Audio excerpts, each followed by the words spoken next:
Hi Rob, obviously we did speak recently after the game, but obviously happy with another comfortable victory in the end.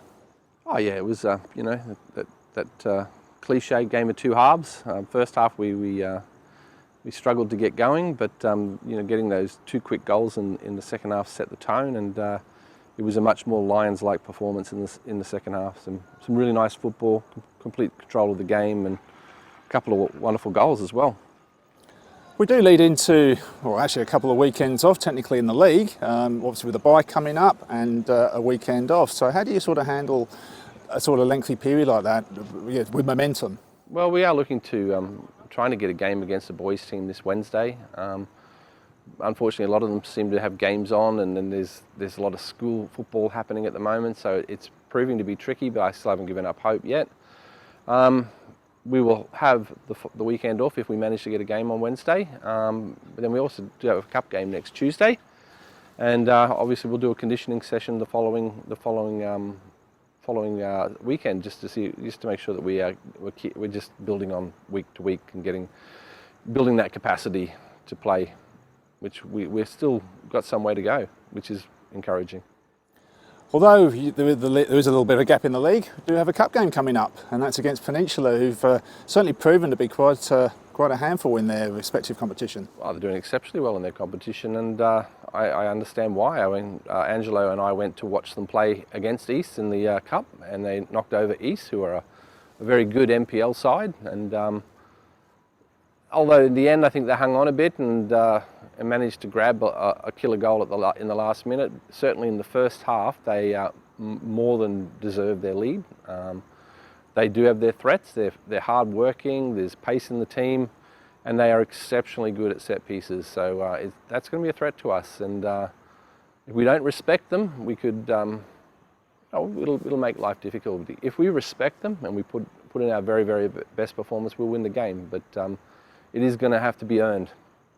Always. A game such as that can be a potential banana skin, and Underdogs will obviously come out firing. Is that something you always sort of look at and just, as you say, have to be respectful? It is. It's a hard thing for us. We've been very dominant the last year, and we've started this season well. You can start to believe your own publicity, but the reality is we always must remember that there's nothing happens on the field that isn't earned by hard work, and I think we do quite well at maintaining that level, that standard, that personal standard is part of our trademarks, and to be ruthless, to be 100% all of the time, and we just keep going back to that because it's part of who we want to be as a football team, and we treat every opposition the same, and if we do that, we will win the games. With the break in the league, it probably does actually give an opportunity for some little niggles probably to be ironed out and addressed. Absolutely. Although we're getting to full strength. Abby Everts played 60 minutes on the weekend, and Danny, who's had kind of a very disrupted 2 weeks, I think she got about 75 minutes in the 23s. Coco's only a week or two away from getting back on the park, and it falls nicely for us because Marielle's got a bit of calf tightness, so she'll be 100% and ready to play by the time we get back to fixtures. So it's always a silver lining to these things. Also, with Coco making a return soon, does that give you a bit of a keeper dilemma?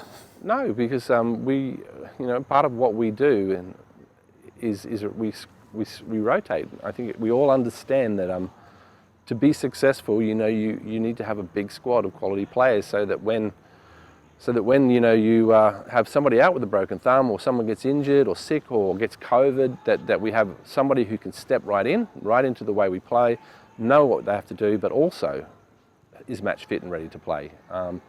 There's no point having a squad and going the same 11 every week, and then you lose someone for a big game, and then you bring someone who hasn't played for 4 months, and you can't expect them to perform. So everyone needs to play as much as we can, and that's a big job to manage here, because there is such quality all the way through the squad. But I think it's something that we all understand that we need to do as a bit of sacrifice to the greater good for us to be successful on the park. Well, best of luck obviously with the cup game when it comes up the following week, and we'll catch up again then. Thanks, mate. Cheers. Cheers.